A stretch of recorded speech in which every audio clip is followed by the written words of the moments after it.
Good day, Nigerians. Um, I want to talk about 2023 and beyond. What I have to say today is that 2023 cannot and will not solve our problems. Now, why do I say so? The problems of Nigeria is very deep. It's deeper than what the politicians can solve. Now, we normally have this idea that the politicians are the source of our problems. But I'm saying no. The politicians are not the cause of our problem. The politicians rather are a reflection of the problems we have. What do I mean? In leadership, we say that a good people cannot have a bad leadership, and a bad people cannot have a good leadership. What this means is that the leadership of a people is a perfect reflection of the people. It's a reflection of the noble ideals, the cherished ideals, the ways of life, and the things that the society wants.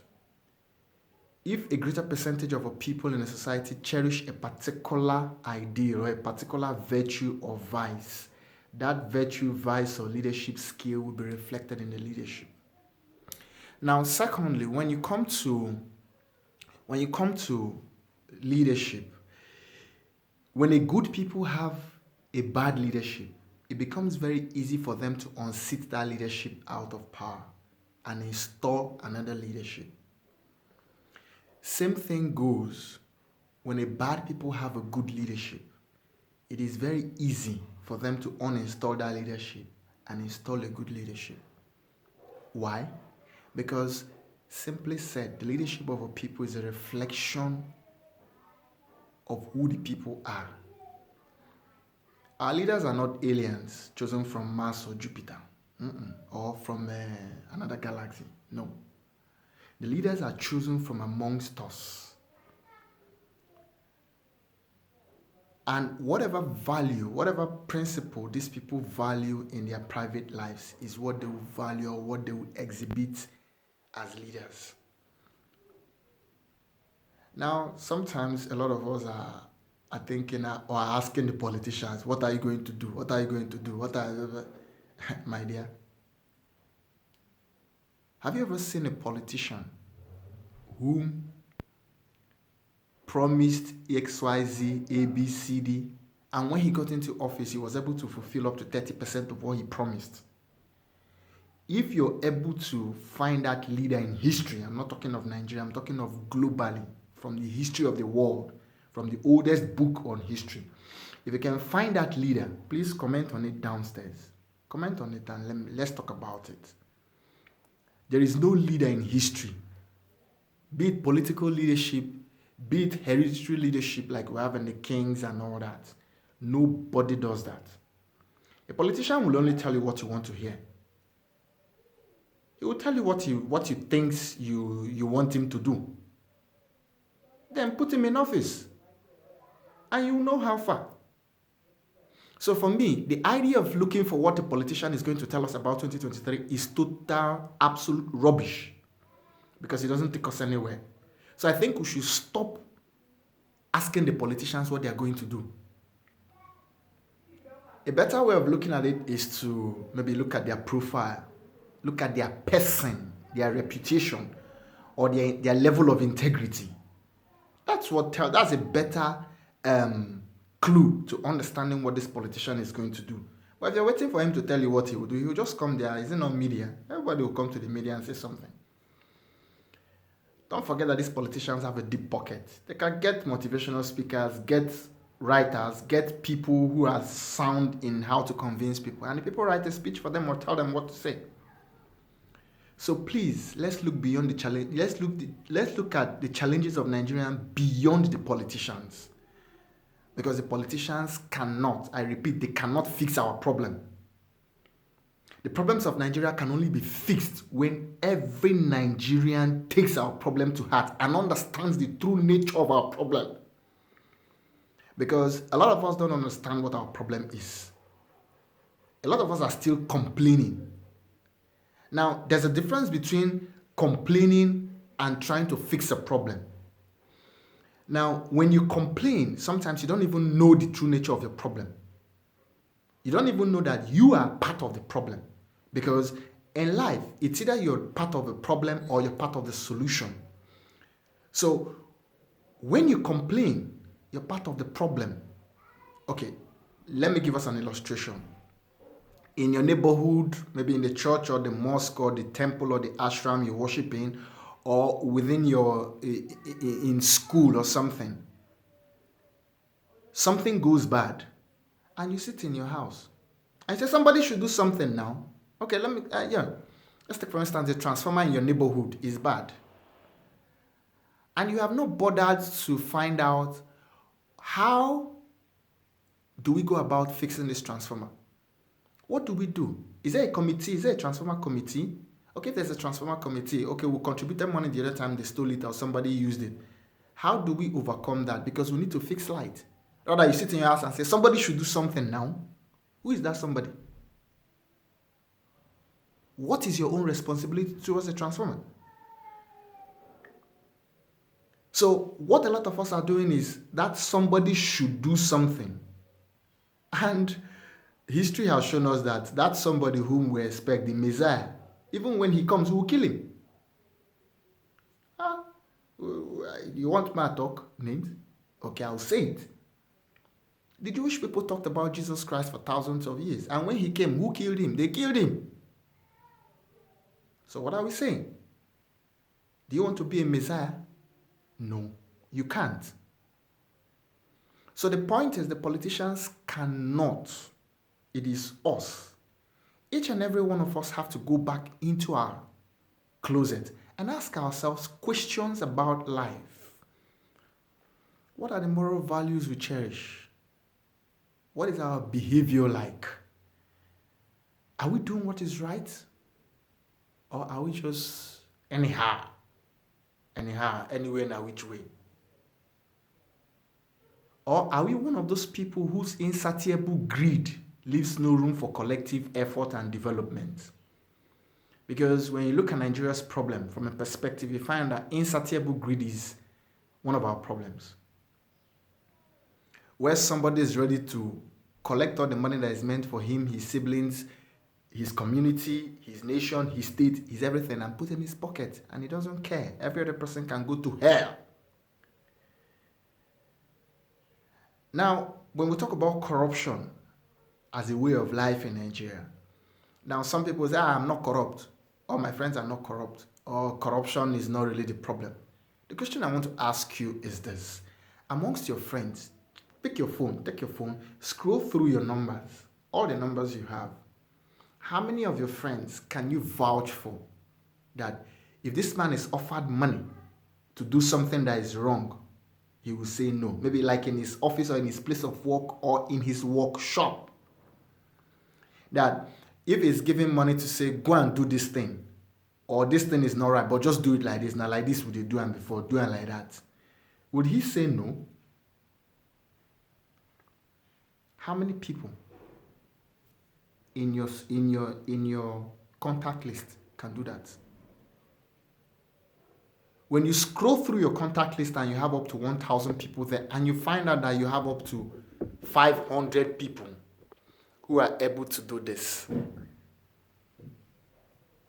then you know that you're on the path of developing Nigeria or building us. But if you scroll through your list and you have less than 1% or less than 10% of the people, okay, let me put it another way.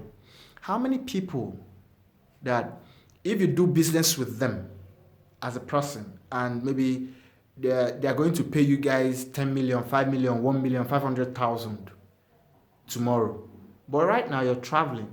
So the person, your contact calls you and says, oh, boy, I want to pay in this money to your account. And it's okay, this my friend, woman, and do the business.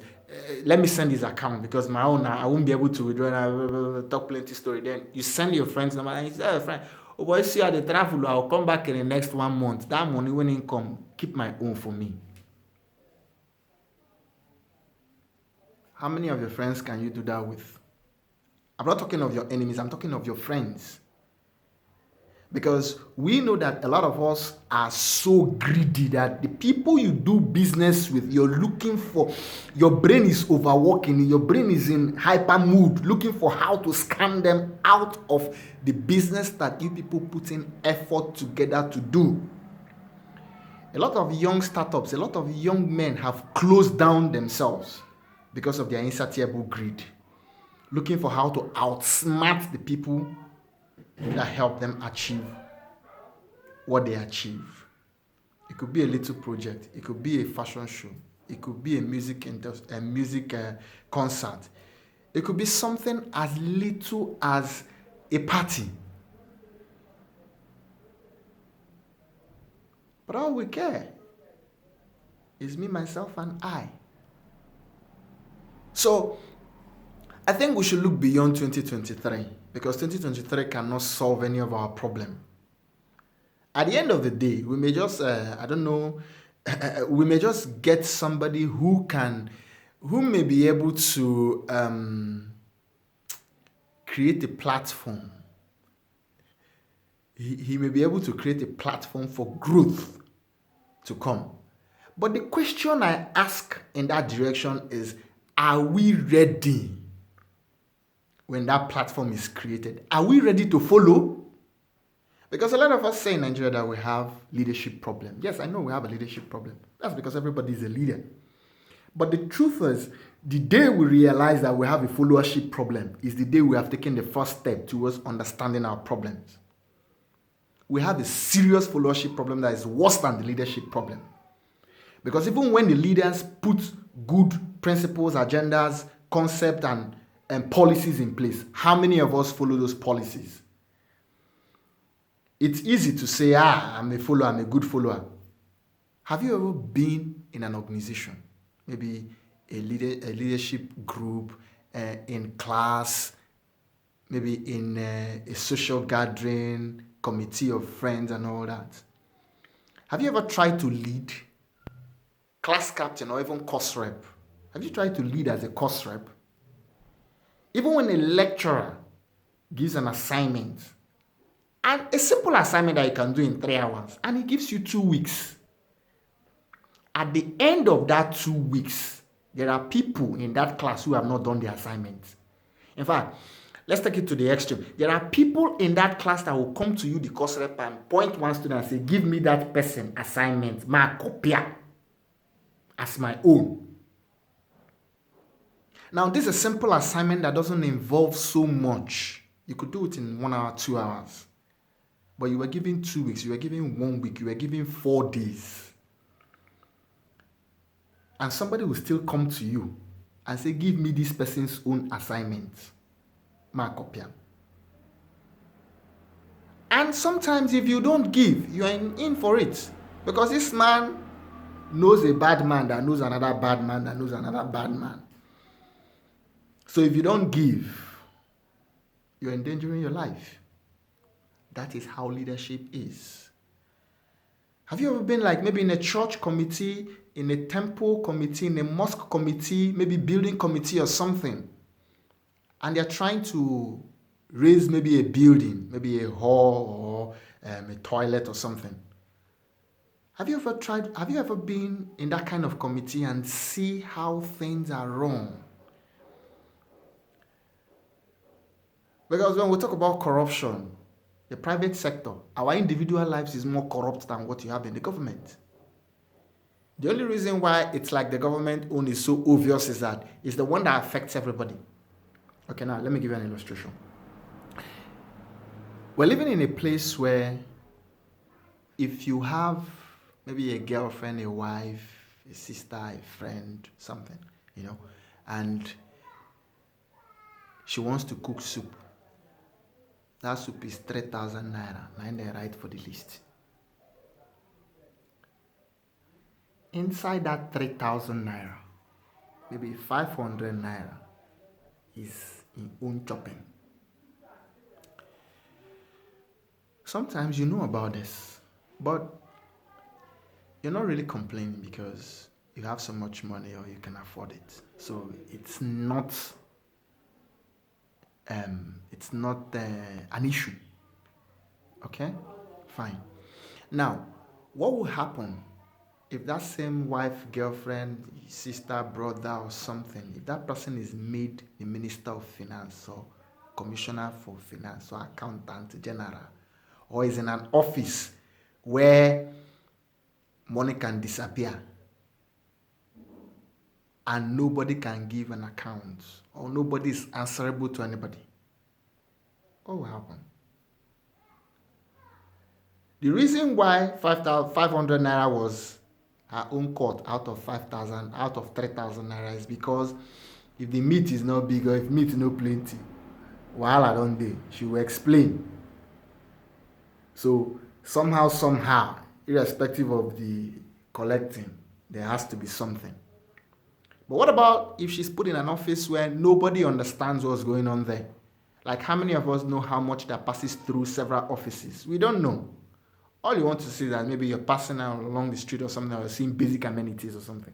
So if you don't see it, you complain. But when we talk about the actual figure, nobody has the actual figure. So if that same lady, if that same person is put in an office where money runs like a current, an ocean or something, what do you think will happen? The person will loot the office dry and nobody can say a thing because every cabal has been settled. Can't do anything. The man you go and report to is the man that is in charge of the collecting. So who will you report to? Okay? So I want us to look at our personal lives and see in our personal lives the solution to Nigeria's problem, not in the politicians, because the politicians cannot fix us. They can't. And they will never be able. No society has been fixed by politicians. It's only when a society is ready for growth that the people that need to put that growth in place start coming into power. And they fix things. But in Nigeria, if you don't have billions, can you go for public office?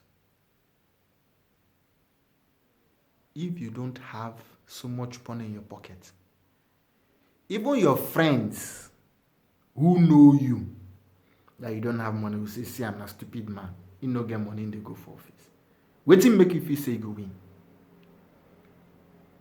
Even the good men who see themselves as good will look at you like somebody that is stupid. Why would you even want to come out? We fail to realize that when good men come out for office and they are supported by other good men within that society, a voice is created, an impact is made, a transformation is made in the system, a standard is set. Because it lets people understand that even if I don't have money, I can become a leader. Because leadership is not about money. Leadership is about service. What can you do for the people? What can you do to make the nation better? So I think we need to go back indoors. We need to go into our privacy and think of what we can do for Nigeria, not what Nigeria can do for us. Until we arrive at this mental attitude, there is no politician that can fix us. Because it's easier for an illiterate in the village to train 500 chickens than for a professor to lead 5 people with, I'm not talking of BSc, I'm talking of maybe school SAT. It's very difficult. So let us look within and understand where we can contribute towards the growth of Nigeria. How can we contribute towards the growth of Nigeria? From our personal lives, not from the Messiah we expect from outside. Because every Nigerian is a block in the building called Nigeria. Some of us are those blocks and the foundation. Some of us are those blocks within the building. And some of us are like those blocks in the window. But every block plays a role, a vital role. You don't see yourself as unimportant because every block plays a role. If you have a window and you go and remove one block from that window, your house is vulnerable. So my message to you is that see yourself as one of those agents of growth for our nation. We're a great nation, I believe so, because we have the physical strength, manpower, and probably determination.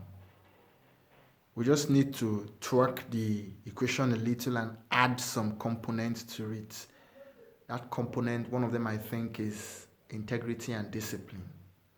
So we need to look within and build our personal lives according to our highest principles, according to our highest moral values. When we do that, then we will contribute towards the collective growth of the nation. I believe we can make it. I believe we can be a great nation, only if we try. So let's look beyond 2023 and look into ourselves, because we, each of us, is the solution to Nigeria's problem. We can solve our problem if we work towards it. Let us collectively work towards solving our problem and building a great nation. Thank you.